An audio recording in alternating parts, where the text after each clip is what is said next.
J'écris le titre. Ah, c'est trop.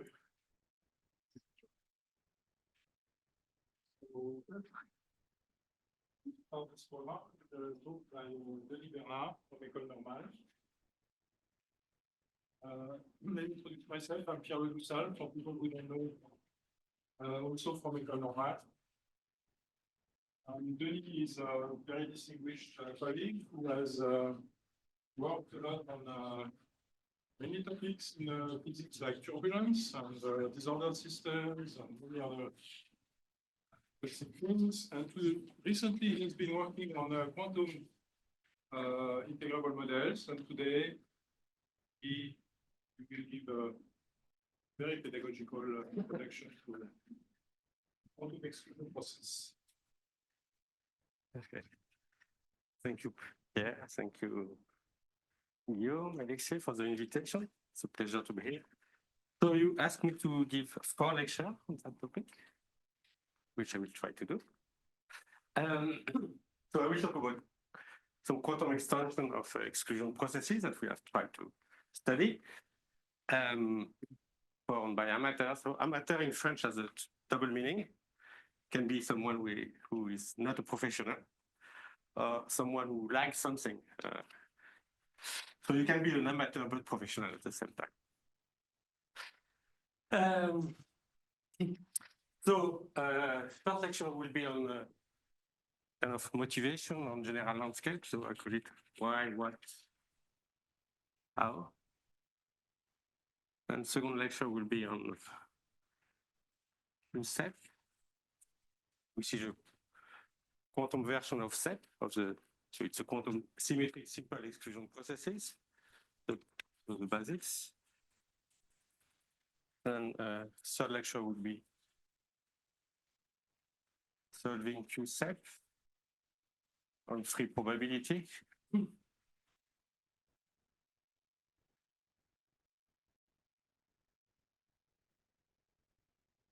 The solution goes through free probabilities, and then by studying QSEP, I think we encounter some structure for random matrices which are a bit more general than the standard one we are used to, and we call them structure on matrices. And also this framework is related to free probabilities.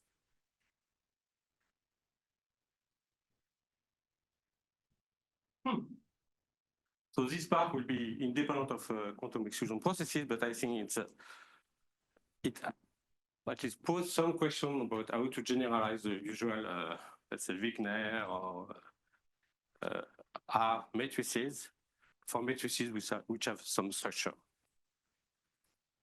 So today, what I will discuss is one motivation, some motivations.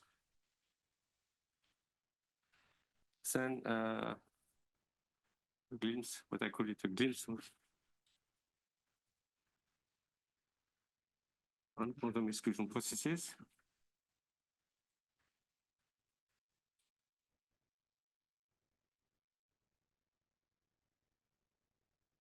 And maybe if I have time, a curiosity about the classical SEP. And this curiosity is that you can find free probability structure in the classical SEP. So free probability was introduced to deal with non-commutative probability, measure on algebras, but you can find them in classical context too. Okay, that's it. Any questions? Not yet. Okay, so why first? So the motivation is we want to find some quantum extension to be defined.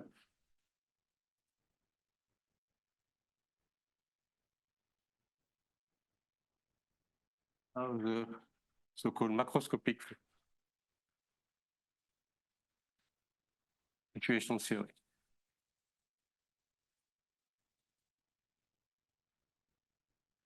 Which is sometimes called MFT.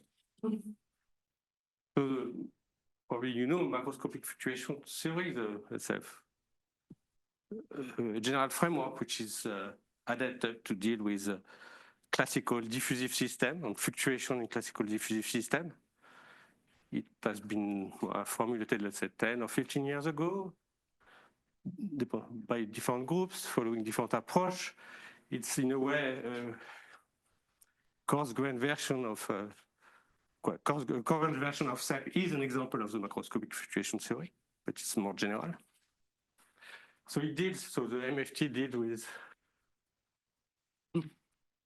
out of equilibrium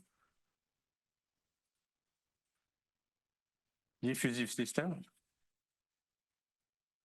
classical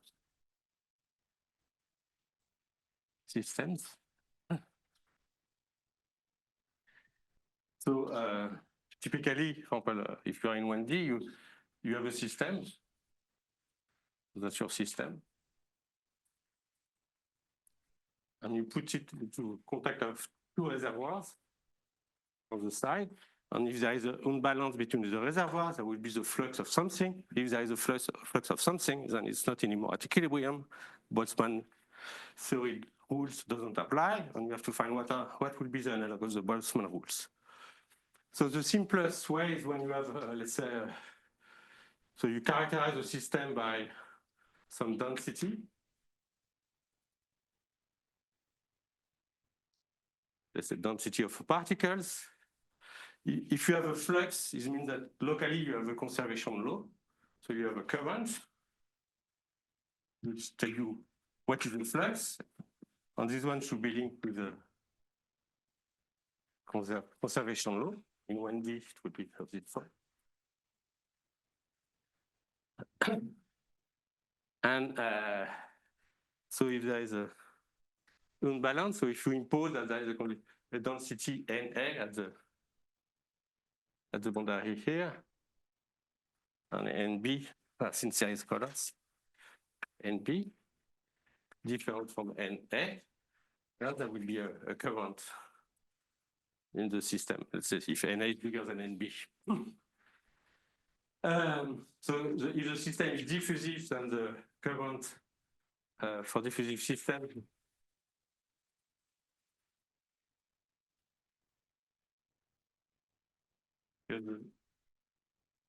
Fourier law, or Fourier fixed law. Let's get Fourier or fixed law.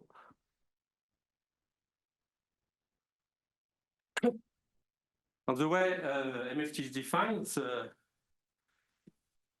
it adds the stochastic version of the Fourier law. You add noise to it. The noise distribution of the noise induces the distribution of the profile. And it's a small noise version, so the noise is small. Smallness is controlled by the size of the system. And so at the end, what you get for MFT, since it's a small noise theory,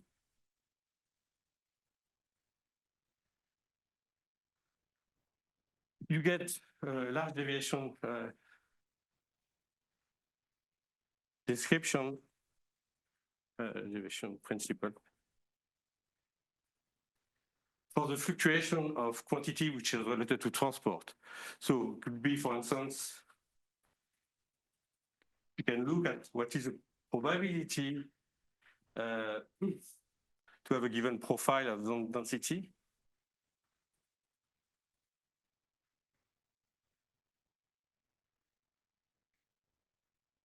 So that will be small, exponentially small, with a rate function, some given rate function, I, which depend on f on x. And the parameter which control the smallest, the large deviation theory is the size of the system, or if you want the number of sites. So if you have a discrete system, at the end you have n sites. That is parameter here. But you can look at other quantities and just the profile. You can look at distribution of the current. The fluctuation will also be small and controlled by large. They will satisfy a large deviation principle. So what we would like to find is an extension of that theory where the system is quantum. So this means that the theory, which is yet to be defined, should describe transport property of the system, because you still will have transport, but you will have quantum phenomena, interferences, coherences, and you want to find those on their fluctuation at a coarse-grained level. Question. Is this what you show here is for stationary state? That's in stationary measure, yeah. You can also do it for... Yeah, you can ask many. This is the simplest question you can look at. But of course, you can look at dynamical quantities, you can look at different quantities. But it's always, it will always be related to large deviation principle, as always in statistical physics. Thermodynamics applies because you have a large deviation principle in statistical physics. And the large parameters is the size of the system always. So we want to find such a quantum extension.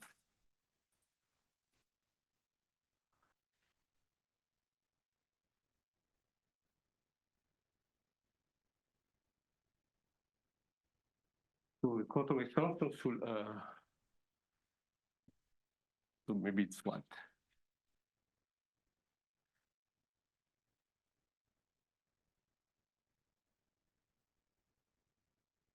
So for diffusive quantum system,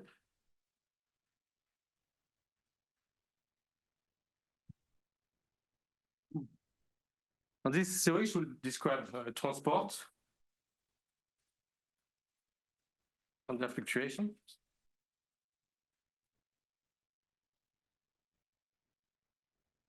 But also in quantum, you have more than transport. As I said, you have possibility of quantum phenomena, which are related always to interferences between between different possibilities, and we call them. So we should find quantum effects in diffusive systems, so interferences, coherences, which I will discuss, and the fluctuation. And of course, this fluctuation will be small, and again, controlled by the size of the system. So the theory that you expect would be some kind of large deviation function, but for quantity which contain more information than just the density of particles and the current.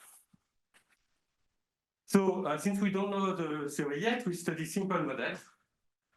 As I told you, MFT emerged in part because there was exact solution for simple models. So we look for quantum analog of quantum analog or quantum extension of SEP, so which is quantum exclusion processes, but more generally of particle lattice system, stochastic lattice systems. I didn't choose this title because I think quantum exclusion was more people understand more what it is. Okay, so the way I will spend some time, which will be out, describing what kind of quantum extension we want to look at. So it's so in a way we would like to quantize the lattice particle system, and it goes in two steps.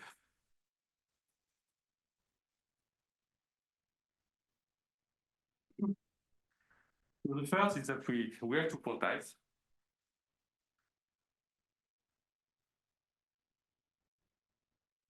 So we quantize the configure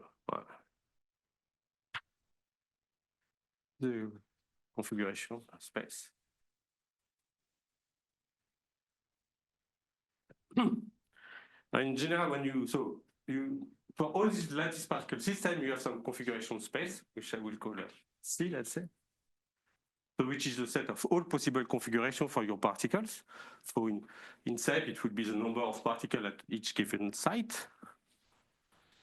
So you have the function on C, and if you are a mathematician, maybe you qualify the property of this function, but I call them just function. And these are the observable of your classical system, the one you want to test with the measure.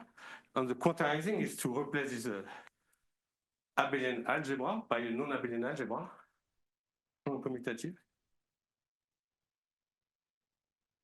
algebra. Which should be a star algebra. So that's the usual way of quantizing. So I try to discuss a setup which is more general than just a Q set. And then you, in the classical case, you have a probability measure on P.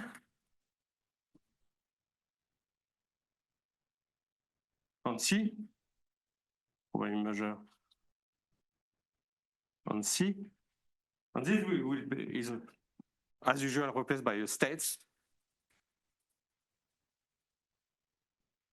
over A. So what are states? So they are forms. So the states new, it's a form. It's a form on A. So it's a map from A to C, which is positive. So positive. U of A dag exists because it's a star algebra, should be positive. And then it's normalized, nu of the identity, so it's unit. Should be equal to 1. Okay, so that's what replaces probability measure.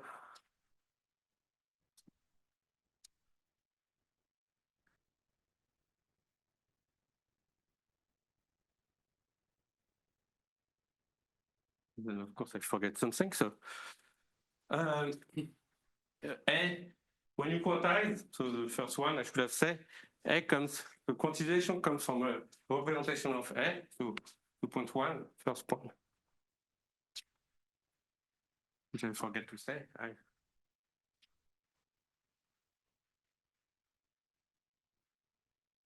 Representation of A on some Hilbert space H.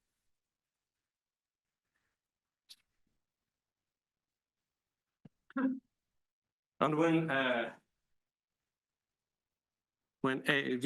H is finite dimensional, which will be the case in the case when there is n sites, the sets nu can be coded into what we call a density matrix.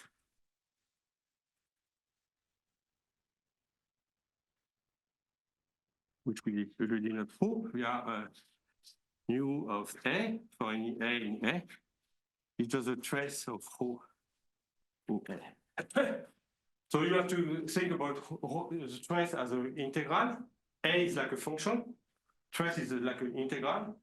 And rho is just a density. Okay. So that's usual quantization.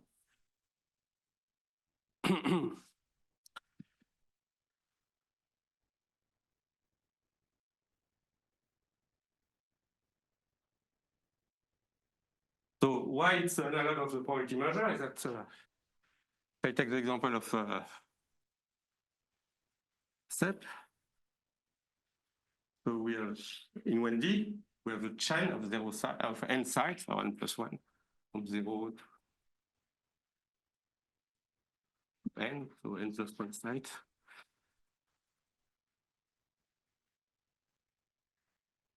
So the classical configuration, so the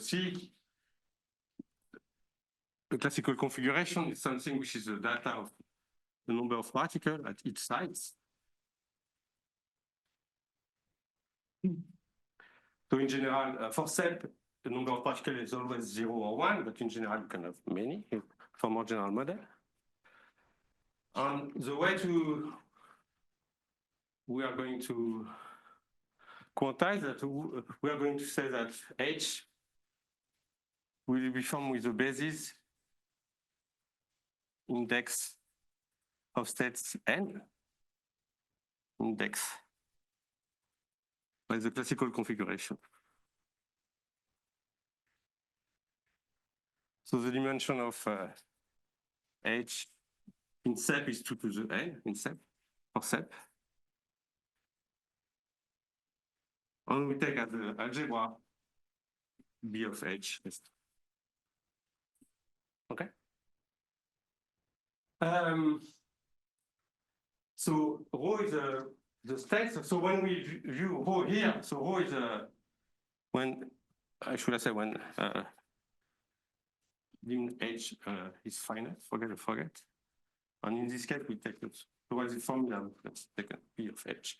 So rho is a matrix, some kind of matrix over H, like on H. Rho is also viewed as a matrix. So we have states. So in that case, we have density matrices.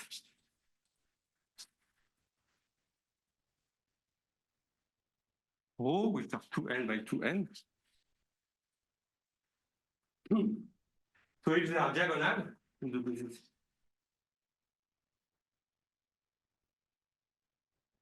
basis, n, we can write rho, sum over all the possible configuration of n. So that's the projector on n.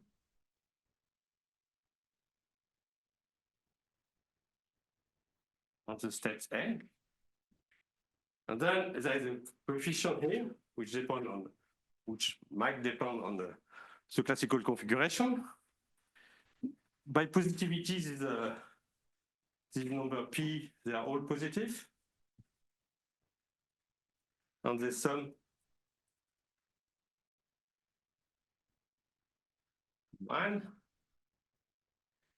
Because the normalization here, mu of 1 equal 1, tell you that trace of rho is 1 on the traces over H of this. Okay, so when you have a diagonal density matrix, it's a classical probability. So all the quantum effects will be related to things which are non-diagonal. Any question?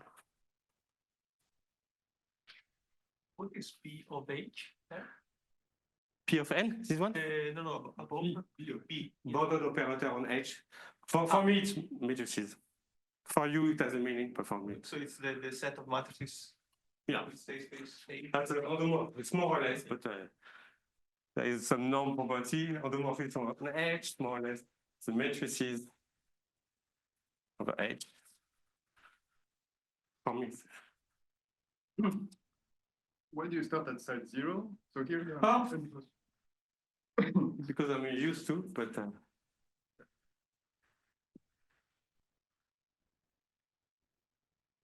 so just to say that, so of course, for the matrices, maybe I forget one condition. Maybe there is one extra condition, just for mu of A star is mu of complex conjugate. Also mu. This tells you that rho is Hermitian. And rho is positive, of course.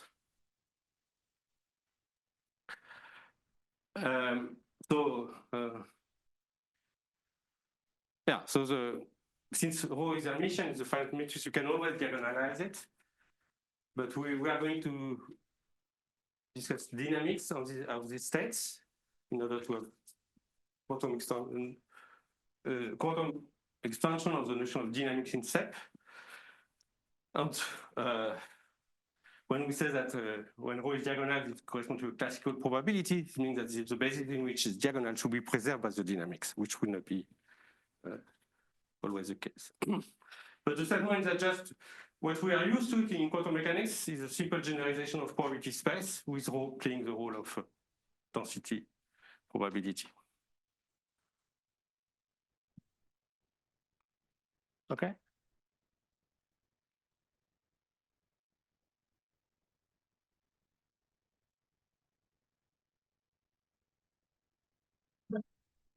So that was the first step. And now I discuss the second step, which is to introduce the dynamics.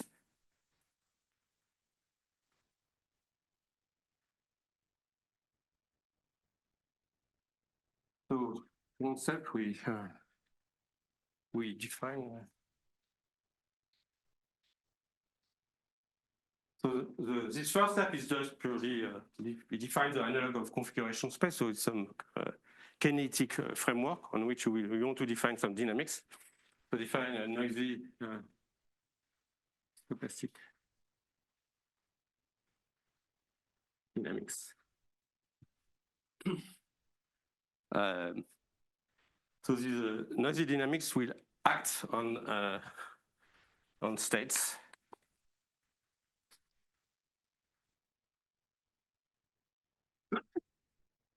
Oh, okay. So this means that we have some probability space different from the initial one. So we have some probability space P.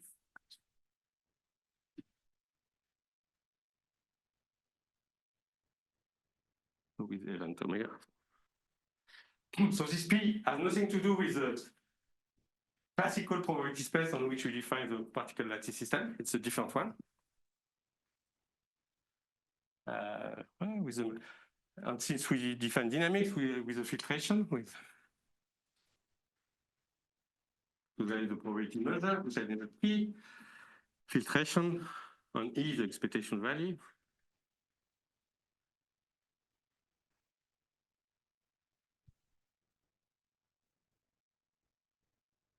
Ft. So then from that we define the dynamic. So your states at T, you will say the state nu T, which will depend on omega for each realization, or rho T if it's finite dimensional by duality. That's and by duality actually you could define also the dynamics on the element of A, and that will be the analog of in probability theory. You can look at the flow of the probability measure or the flow of the variable or the function of the variables. Okay, so in what I will discuss, this probability space is the classical one.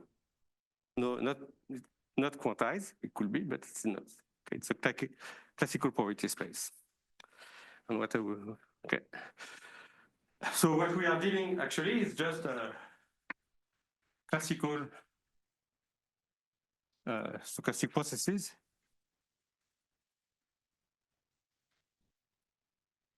But on quantum states.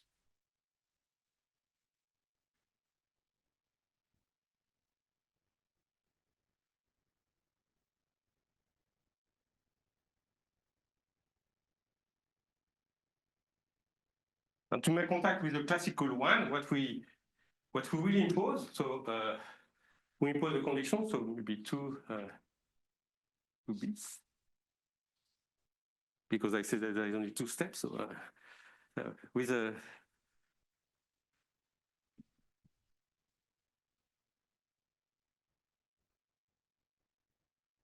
so the states, analog of the probability measure was random, so you can look at the mean. It's still a state by convexity, and you impose that the mean states is the state of your class is diagonal in the appropriate basis and code for the probability measure of your classical processes. So the mean states as the right one, E bar T is or code for.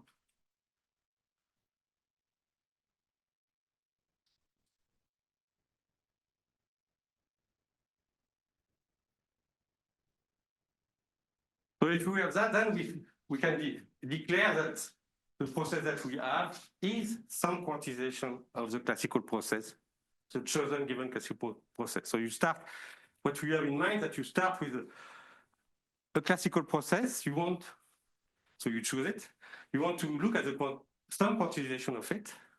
And so you look kind of framework, but to make connection, you impose that the main process is the classical one. And there is various way of quantizing. And I will discuss only one. So you can look at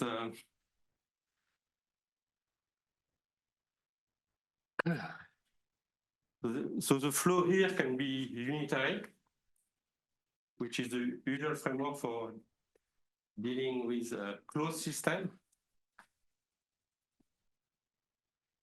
So in quantum mechanics, dynamics is if the system is closed, if there is no exchange with some environment, the dynamic is unitary in order to preserve probability. It could be dissipative. There is some dissipation, but that's for open system. And in both cases, the dynamics actually is linear in the states. And there could be some non-linearity due to measurement, so with or without measurement.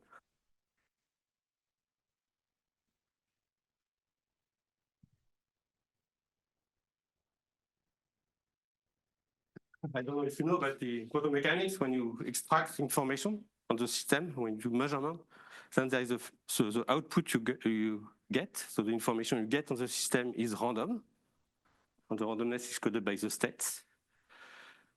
And there is a feedback on the system. So every time you do a measurement, you induce a stochastic evolution of the system. So the one I will discuss is this one. So that means there is two notions of randomness in such a problem. So there is two notions. Or two origins.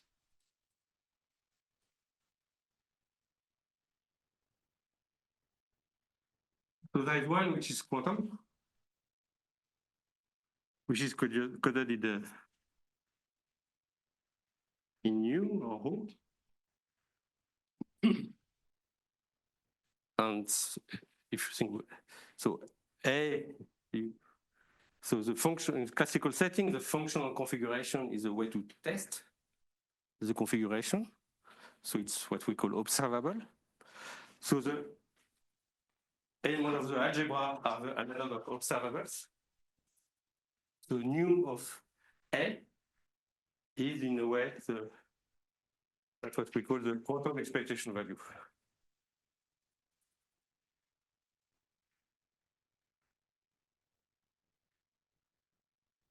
And this kind of object codes for the distribution of output of measurement if you look at the quantum system.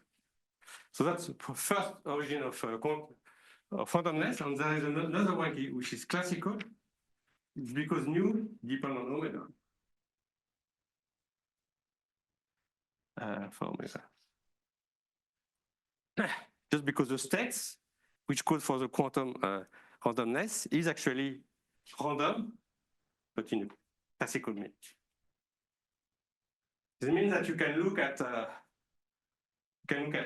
nu of A for some observable, and you can look at the expectation of nu of A. Looking at the expectation value of the randomness of the, if A code for a quantum measurement, so that you will look at the expectation value of the output distribution of the output of the measurement. That would be correspond to look at the mean. But you can look more generally at any moments. Nu of A1, nu of A peak. And in the case when we have a dynamics, these evolve in terms. Okay, so this is what I am going to discuss on the general framework of what I'm going to discuss. But I will not talk about stochasticity due to measurement. So this different type of dynamics, they have a correspondence when you go to this classical limit. I mean, when you take the average. So the average dynamic is not unitary. I will discuss. Never. When I say unitary, it means unitary for each realization. But for each given. I will. What? Could I imagine nu to be, or rho to be a random matrix, random positive definite matrix size 2 to the n by 2 to the n? And the dynamics is some sort of a classical stochastic evolution of that. Exactly. Right? Exactly. And that evolution, when you take the expected value, is supposed to agree somehow with whatever classical process. Yeah, it's exactly that. We understood, yeah. So it could for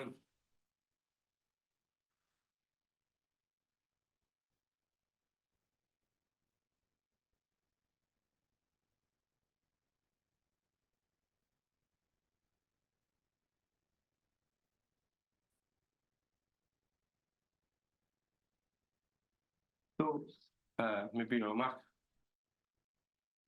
So rho is a 2 to the n and to the matrix. So if it is diagonal, so let's say for a set or any particle, in the case of a lattice model, if it's diagonal in some places, which I call n, then we say that it calls for a classical configuration.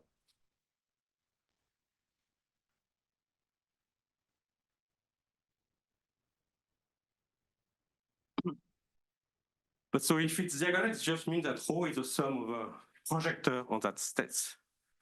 Even for if rho is, but in H, in the quantum case, so in the Hilbert space, you can look at linearization, linear combination of states. So in H, or in quantum setting,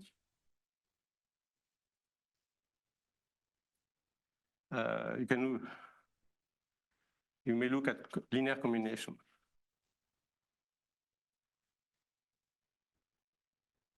of classical configuration. So in set, you can look at configuration. The configuration is something like that. So you can look at something which only differs slightly for polynomial.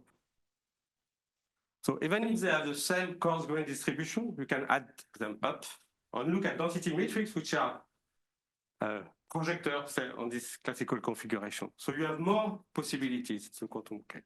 And that's what the fact that you can look at linear sum, even of objects which macroscopically look the same, is linked to the possibility of having interferences. So this will induce interferences. And you see that the possibility to do this linear combination is linked to the off-diagonal nature of the states. So it means that even so, in mean, all these probabilities of diagonal matrix elements vanish, they are still there. And that's what we call coherences. And we will, one of the things we want to find is a general pattern, a framework to code for their evolution, stochastic evolution, statistics, and what we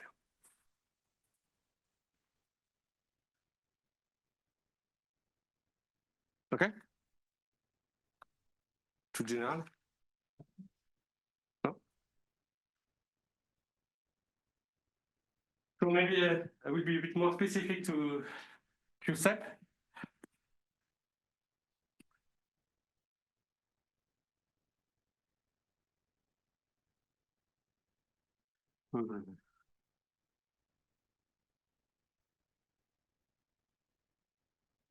Not yet QSEP, actually.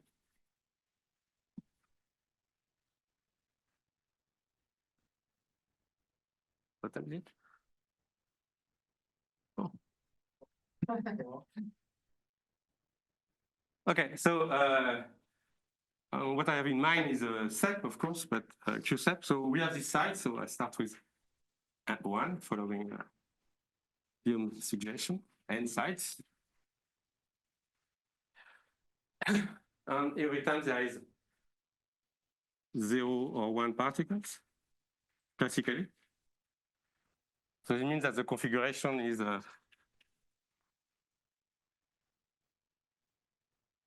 instead of 0, 1, 0.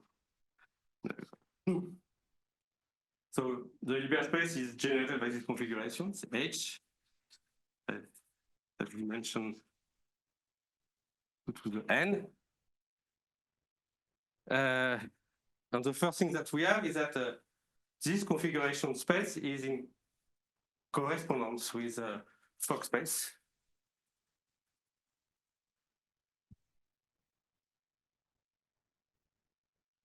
So we will view H as a Fock space. So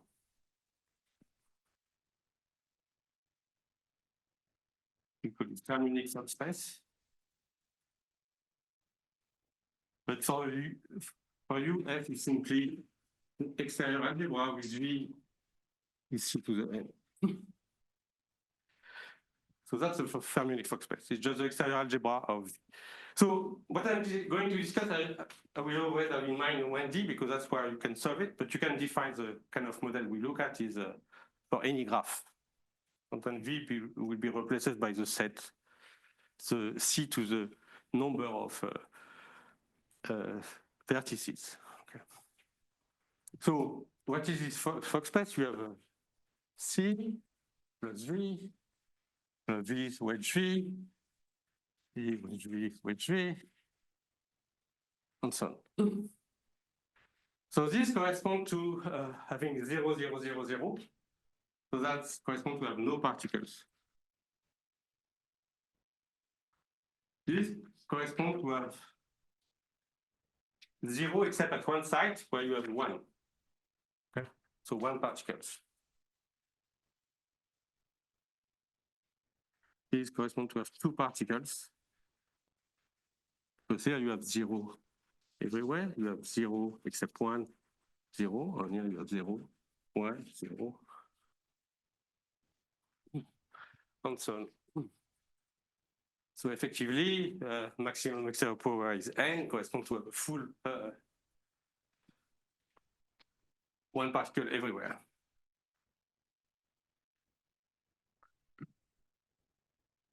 So the exclusion, what we call, what is the classical, the exclusion processes, and which call for the interaction between the particles will be in the quantum setting just a Pauli principle, saying you cannot not have 2 fermions at the same, on the same states. So you need this fermionic constraint to be able to recover the. Yeah, otherwise it could be. Use bosons. It's what I said. When you have bosons, you can do with bosons, and then you get back the set. If you average over. No, you get the SIP, where you have as many particles as you want. So here, yeah, so what I have in mind is quantum set, because I have some exclusion, okay. But quantum set is peculiar in the sense that the dynamics is very simple also. You can have classical processes, and that's the next thing I want to do, but I didn't study yet. With the same configuration space. So in the quantum case, we still have the Fock space, but with a dynamics which is more complicated, which depends on the neighborhood, not on the site next to where you are, but on the full neighborhood. And then we want to define the dynamics. So that was the kinetic, the first part.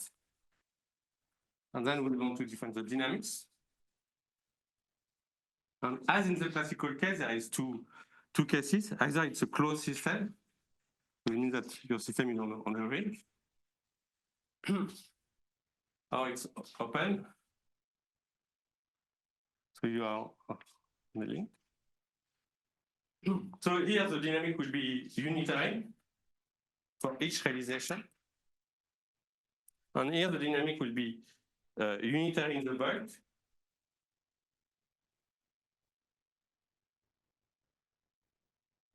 But you have to describe processes which include inject or extract particles, so that it will be dissipative, not unitary, but I will tell you how, at the boundary.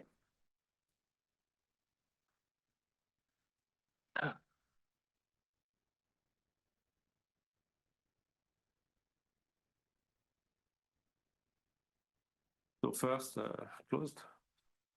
So what does it mean that it's unitary? That rho is mapped to something which is rho t, which is just a conjugation by rho.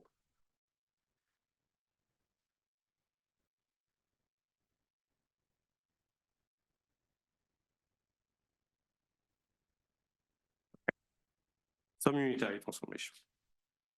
And of course, it depends on the realization. So this depends on omega, this depends on omega, this depends on omega. And if you have a stochastic, for a stochastic, if you want to describe the evolution, it's better to write a stochastic equation, as you said. So for so this evolution can be described via a stochastic equation.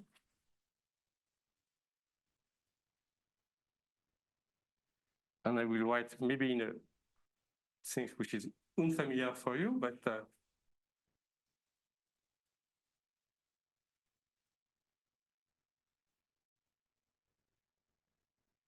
usually in physics we do the opposite.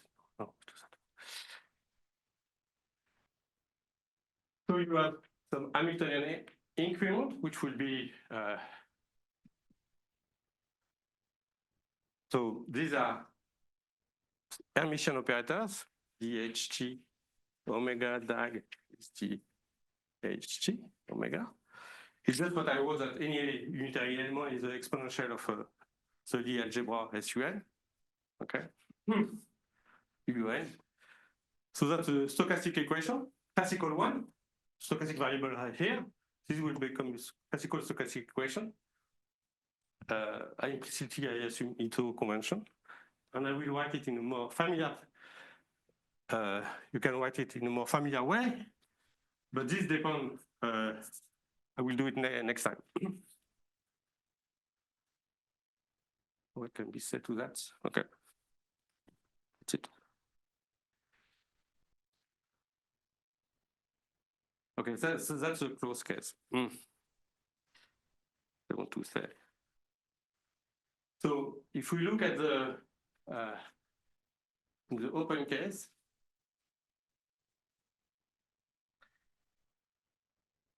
I will do it later. So we look at the mean.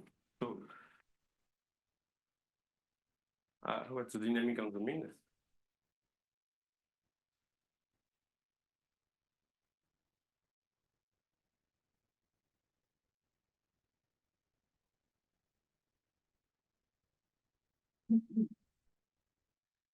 So if I call P, so the omega, the event comes with some probability measure. So this one is something which is sum over omega in the probability space. So if it's discrete, it's an integral if there's density probability of the probability omega.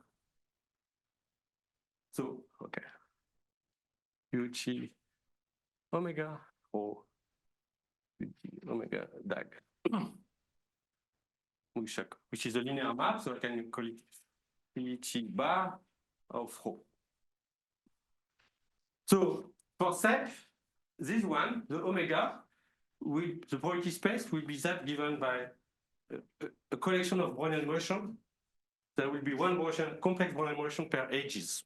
Okay, so that will be my probability space in QSEP, which I will describe next time.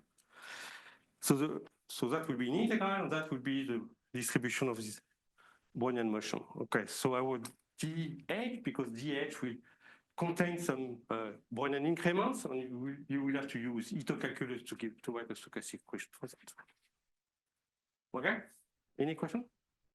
So when you see that, as I said, the mean evolution, even though it's unitary for each realization, in mean it's not anymore unitary evolution, right? Because it's a sum of conjugation. Okay, but by convexity, it preserves positivity, all the good property of a map. So such a map, PT, P bar T, is an example of the more general map of what is called completely CP maps, which in physics are called quantum channels.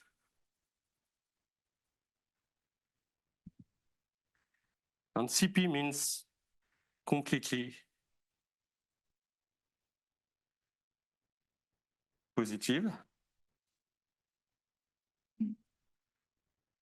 And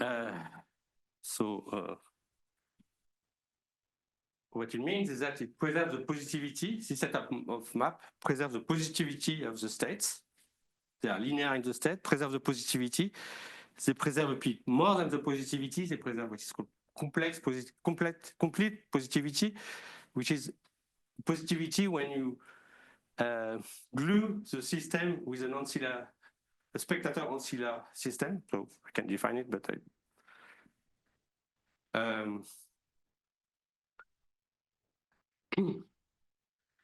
okay, so that's.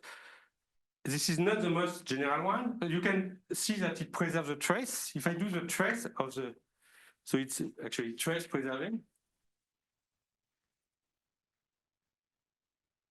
which means that the trace pi bar O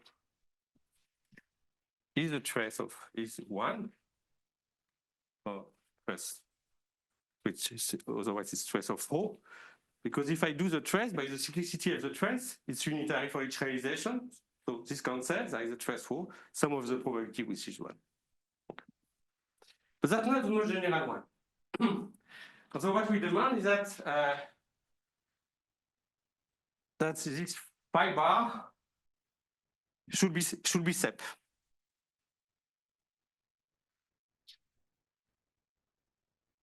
So the condition is pi bar T is equal to SEP, which means that should preserve diagonal matrices, preserve diagonal row in the basis. So then, since it preserves diagonal row, it induces a flow on probability measure. And that probability measure should be that of SEP. The flow on ET is that of SEP.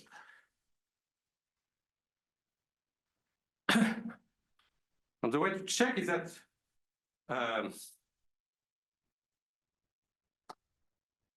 the way we will define is that this phi T will form a semigroup, as it does in SEP. So semigroup, I finished my sentence, semigroup has the generators, which is then some operator acting on rho. And this operator acting on this generator, when it acts on diagonal matrices, is just the Markov matrix of SEP. Okay? And this operator have a name which is called Lindblad. Yeah. So I just don't know what to write here. The flow on PT and is what of SSC? What the SSCP means? No, I can't recognize that word. So it's called symmetric. I thought everybody knew it. Simple exclusion processes. So these are processes which are classical processes.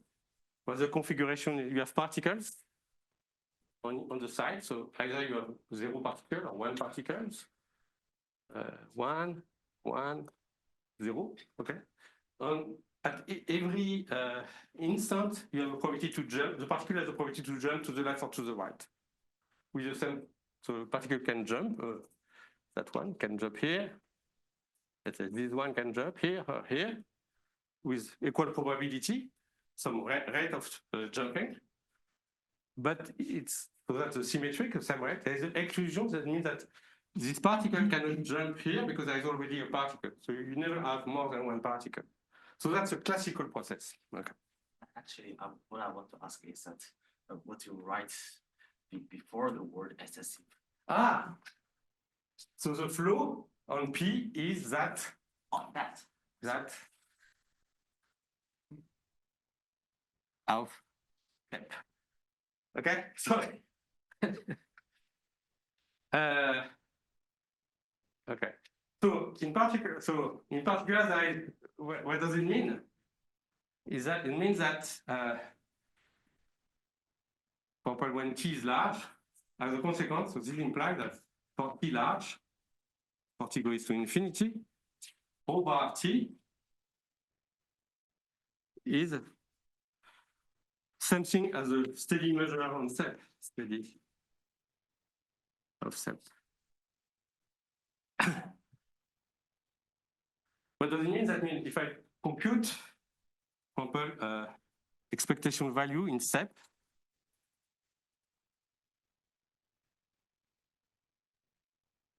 now the changing function of the occupation, G, well, these are the occupation variables, NG.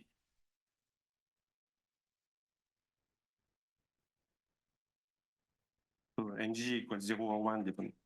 So in step, this should be the same thing as the one given by the quantum one. So it's a trace of rho, my big to the matrices, times some operator which correspond to that.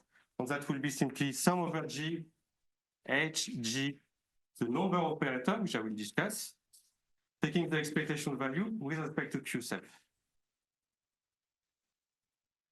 Whereas these are the operators which count the number of particles. Number of operators. So it's diagonal in the basis, classical basis, and gives one when there is one particle outside NG in that state. So diagonal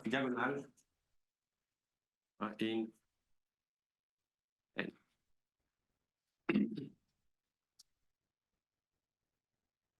Okay, so this can, then I can stop with the curiosity on SEP.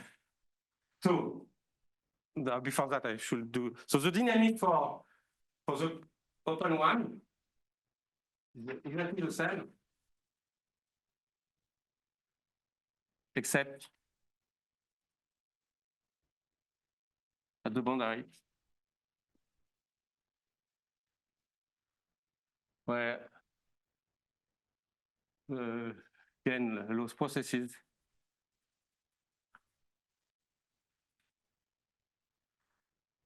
which is quantum one on the quantum states are defined via CP map.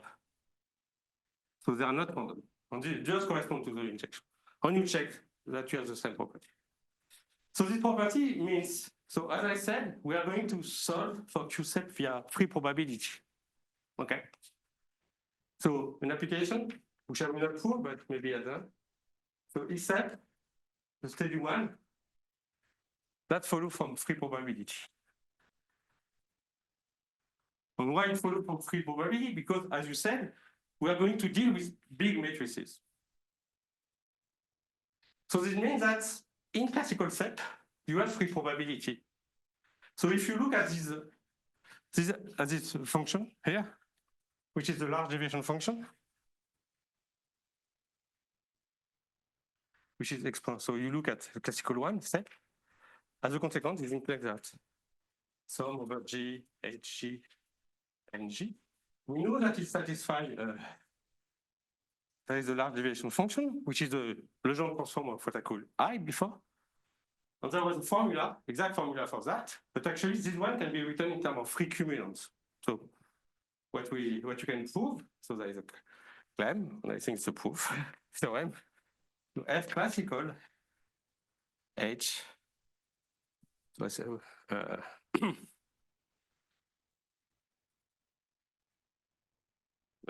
okay, I will write the formula. It's the extremum, integral over dx from 0 to 1, log of 1 plus ax exponential hx minus 1 minus ax bx minus f0 of ax So that's just an extremization formula. On this one, is just, so that's equal F0 of A is the sum over n, 1 minus n1 plus 1, forget about n bigger than 1, kappa n of some variable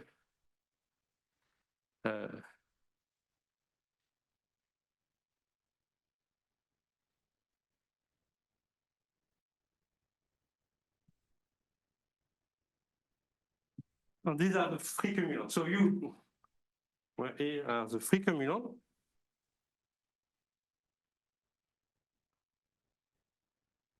So what does it mean? So you have this function which is just, so you take h, j as usual, is a function from, is the evaluation of the function, and the function which is defined, so h of x is defined over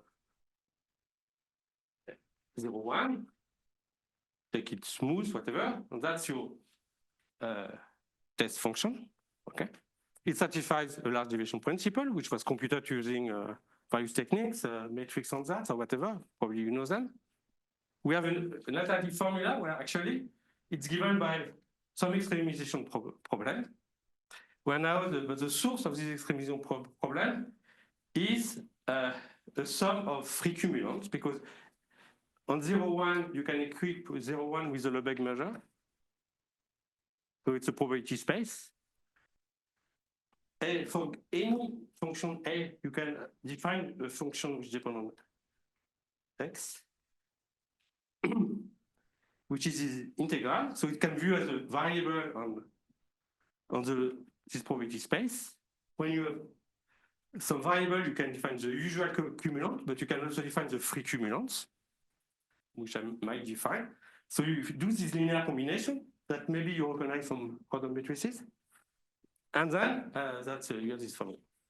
Extremization is on A and B? A and B, yeah.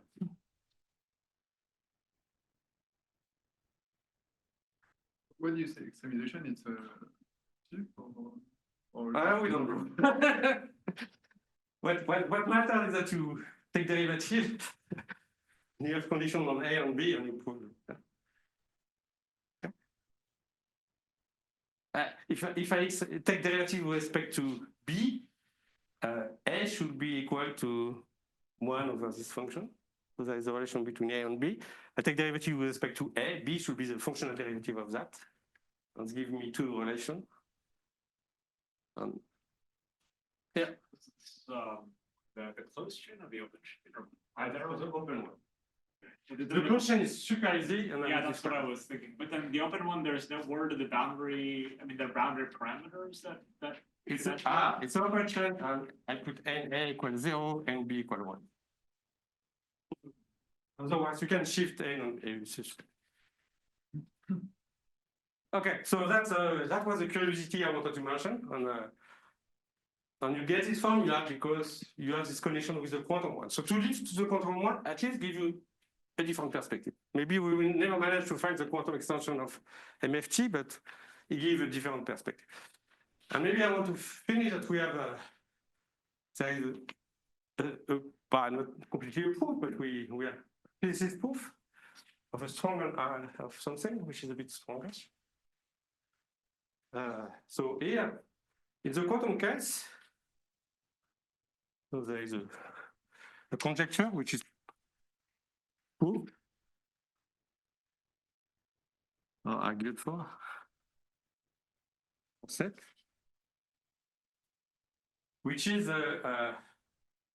all, if you look at transport in the quantum system, they are typically classical, which means fluctuation of transport,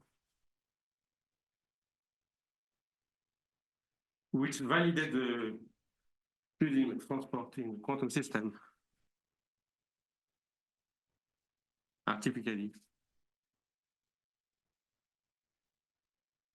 classical.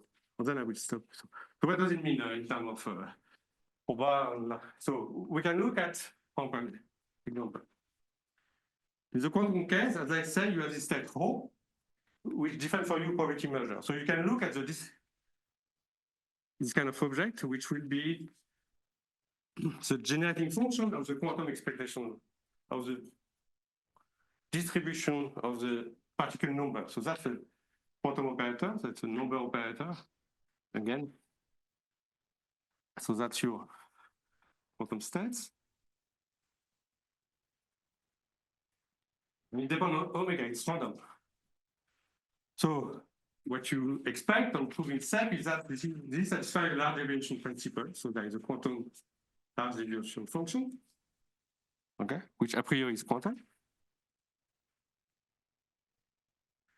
Now the conjecture is that this,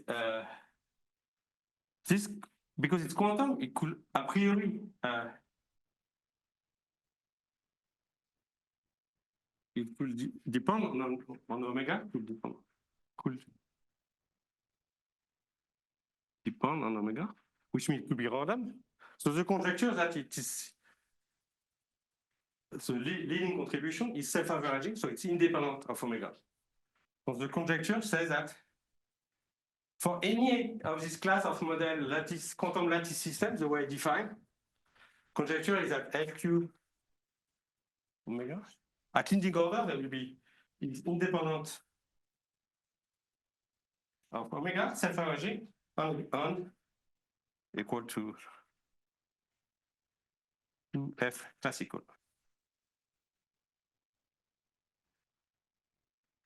So the conjecture is, we believe it's true for any large class of lattice models, the way I try to define. For SEP, we have argument for that from the theory of structural random matrices I discussed. So which means that, so here we compute the expectation value, but in general for SEP, for any realization, this one is given by this formula. Of course, there's a few holes in our proof, but it's robust enough, I think, for physics. Of course, there will be sub-leading term which will be random, like in always in random matrices. But okay, so that would come. At least the hint of the argument would come from the theory of structural random matrices I will describe in the fourth lecture. This statement will come. Use part of what I will do when will come from the discussion of solving QSEP using free probability. Okay, and next time I will just tell you what exactly the definition of QSEP and how you compute with it. Denis?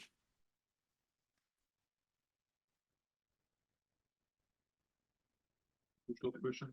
This is probably not the most general generating function you can have for quantum system. So we believe that the same statement holds true if you look at of fluctuation of currents. So here we look at fluctuation of the profile, but you can look at the fluctuation of the currents, which is what you do when you look at fluctuation of the charge, which is transfer. But that we don't know to prove. But the conjecture will be true too. So it's why I said transport in general. You expect to be true. But your H are still scalar. Yeah, but you can look at, you look at, classically, you have SEP. So you look at the charge which is transported during time t. Now t is your large parameter. What you expect is that z, qt satisfy a large z, f of z, that you know how to develop at large n. So that's in t, and what we believe is that if in the quantum case, you will take the quantum expectation value of these operators, you have to define what we mean by charge transported. So there will be still a F quantum, which actually will be self-averaging. But that we don't know to prove. That's what we are trying to do now.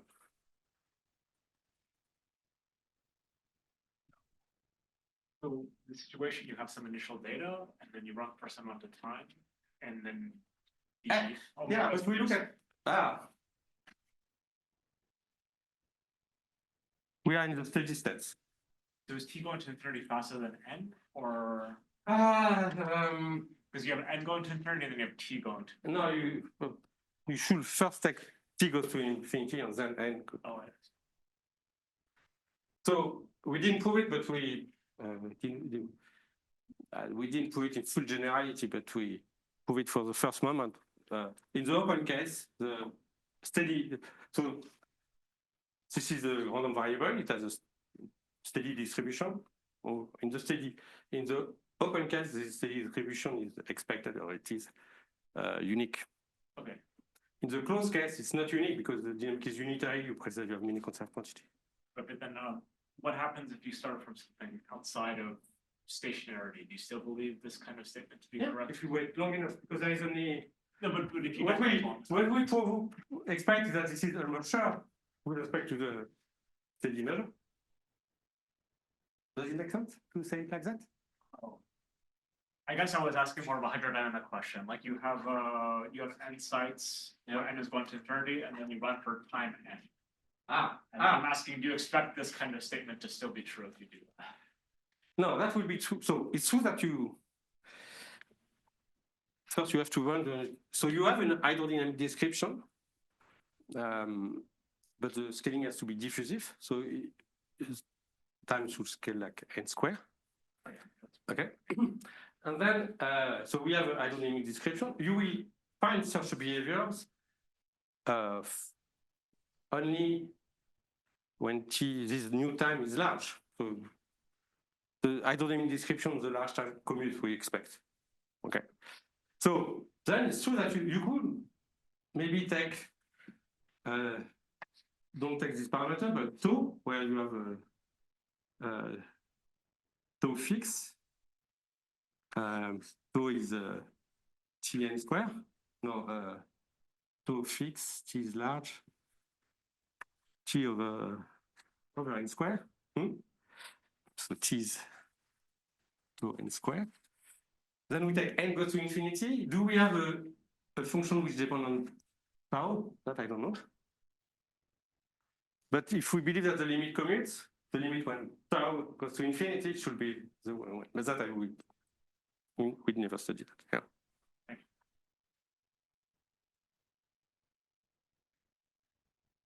In the average density matrix, you have phi t. The diagonal part will be the classical susceptible. Does the off-diagonal part have any meaning? Yeah, they decrease exponentially fast. Oh, it just dies. It's going to be diagonal. Decrease with what? With time, you mean? With n, with time, to decrease. with there is a gap, so both, I think. With n, we have to wait a little bit, but well, at least with time, sure, with time. And when you look at these hydrodynamic pictures, they don't exist. With time, sure.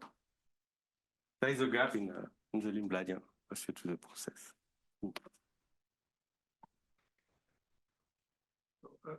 Considering classical stochastic evolution of quantum density matrices, is it a standard thing to do, a non-standard thing to do? Are we looking at the first known example? Are we looking at construction? So there is a different thing. So if you include quantum measurement, then that was standard for small systems since long ago, because this is what they do in quantum optics. And when they do control and so on, so they want to control 1 or 2 qubits. So they measure the system and they act, then the evolution is random, they may act on it, some feedback just to control. So that was it's called the theory of quantum trajectories. Now these are, okay. I think to make sure, we are the first to consider this kind of evolution in a many-body system. Then, in parallel, there is some work that you maybe heard about it, which are the random quantum circuits. So you have a chain of qubits, or qubits on graphs. So same thing, you have a lattice. On each side, you have finite dimensional Hilbert space. Here it's C2. And then you have local unitary, which act on the pairs of sites, qubits. And then you distribute them so they could be random, these unitaries, and you can distribute them in a random way. So that's a random quantum circuit. And that was very fashionable since 5 years. And it appears more or less at the same time that we define this model. So I think at least this kind of stochastic dynamics in extended system, the one we introduced was introduced in parallel to this